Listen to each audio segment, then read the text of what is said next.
नमस्कार। माली समाचार हिंदी में आपका स्वागत है। मैं दिनेश माली।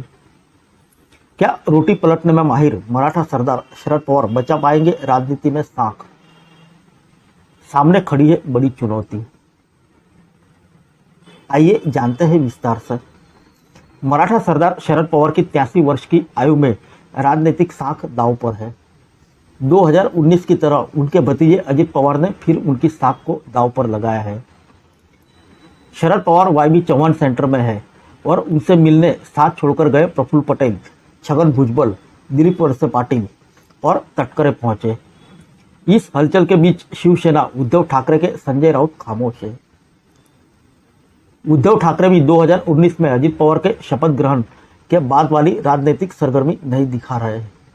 शिवसेना को छोड़िए, महाविकास आघाड़ी के मुख्य घटक दल कांग्रेस नेता सुशील कुमार शिंदे, बालासाहेब थोराट, नाना पटोले और पृथ्वीराज चौहान ने भी मानो तेल और तेल की धार देख रहे हैं। सबकी निगाह आगे टिकी है कि अब पवार साहब क्या करते हैं। 4 साल पीछे यानी 2019 में चलते हैं। महाराष्ट्र के चुनाव के नतीजे आने के बाद एनसीपी प्रमुख शरद पवार संसद में प्रधानमंत्री नरेंद्र मोदी से संसद भवन में उनके कार्यालय में मिलकर लौटे थे। तब महाविकास आघाड़ी की तस्वीर साफ नहीं थी। शिवसेना के सांसद उद्धव ठाकरे ने प्रतिक्रिया दी कि शरद पवार साहब उनकी राजनीति को समझने के लिए महाराष्ट्र के पूर्व मुख्यमंत्री देवेंद्र फडणवीस और भाजपा के नेताओं को कई जन्म लेने पड़ेंगे। पिछले कुछ सप्ताह में महाराष्ट्र में इतनी बड़ी राजनीतिक हलचल हो रही है, लेकिन शिवसेना उद्धव ठाकरे के नेता राउत का उम्मीद के मुताबिक बयान न आना काफी चौंका रहा है। इससे भी कहीं ज्यादा उद्धव ठाकरे की खामोशी भरा इंतजार। इस मामले में संजय राउत को केवल अजित पवार के मुख्यमंत्री बनने और शिवसेना के बागी और राज्य के मुख्यमंत्री एकनाथ शिंदे के जल्द पद से बाहर होने की भविष्यवाणी कर रहे हैं। क्या सच में पवार साहब ने रोटी पलट दी या फिर पलटने वाली है? महाराष्ट्र से लेकर दिल्ली की राजनीतिक गलियारों में तरह तरह की चर्चा है। चर्चा के केंद्र में शरद पवार की पत्नी प्रतिभा ताई से लेकर शरद पवार तक के इर्द गिर्द घूमने वाली गतिविधियां भी है।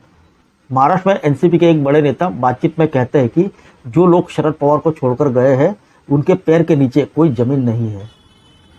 सूत्र का कहना है कि मैंने पहले भी कहा था कि इंतजार कीजिए। छगन भुजबल, दिलीप वळसे पाटील, प्रफुल्ल पटेल, तटकरे जैसे नेता अजित पवार के साथ गए हैं। अभी भी कह रहा हूं कि थोड़ा इंतजार कीजिए, सब कुछ जल्द सामने आएगा। महाराष्ट्र के ही एक पूर्व मंत्री ने कहा कि राजनीति की रोटी पलटी जा रही है। यह नहीं पता कि अभी कौन और किसकी रोटी पलट रहा है।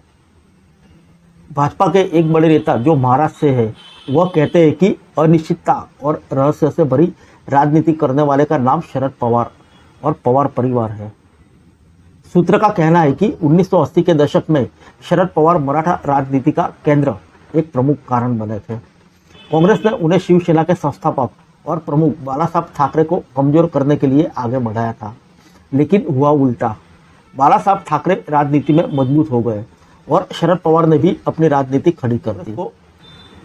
इसके समांतर कांग्रेस को वो फायदा न हुआ। यहां तक कि राष्ट्रीय पार्टी भाजपा भी उतनी मजबूत नहीं बन पाई।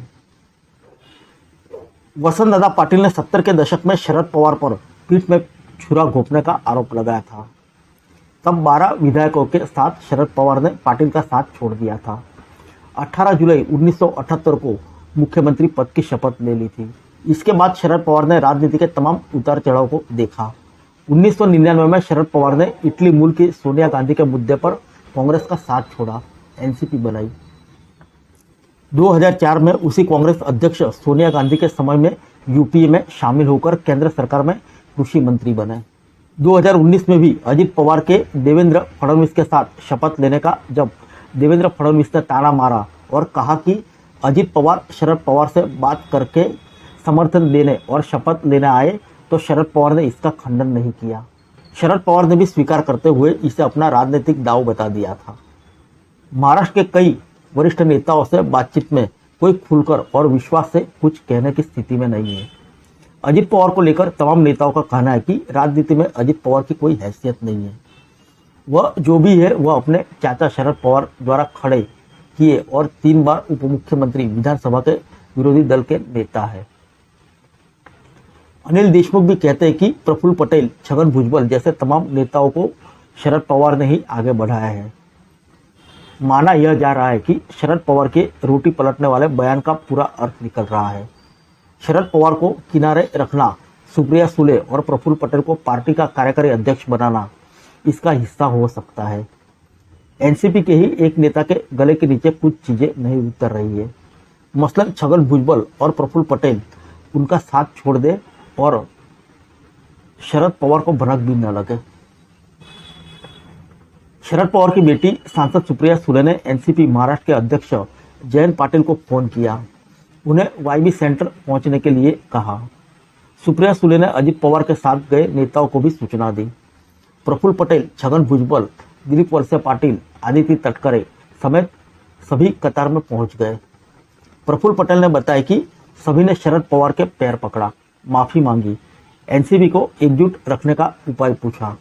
शरद पवार ने अभी कोई प्रतिक्रिया नहीं दी। इससे पहले अजित पवार अपनी चाची प्रतिभाताई पवार को देखने गए थे। वहां उनकी भेंट चाचा और बहन सुप्रिया सुले से हुई, चर्चा भी हुई। संस्कारों का भी अजित पवार ने हवाला दिया। शरद पवार ने भी उन्हें शिक्षा में सुधार से जुड़ा कागज भी थमाया। यह सब जानकारी अजित पवार ने ही सार्वजनिक की। इसके अगले दिन अजित पवार के साथ गए एनसीपी के नेताओं ने आज शरद पवार से माफी मांग ली। अब सभी को शरद पवार की प्रतिक्रिया का इंतजार है। फिर मिलेंगे अगले बुलेटिन में अन्य किसी खबर के साथ। तब तक के लिए इजाजत दीजिए। नमस्कार।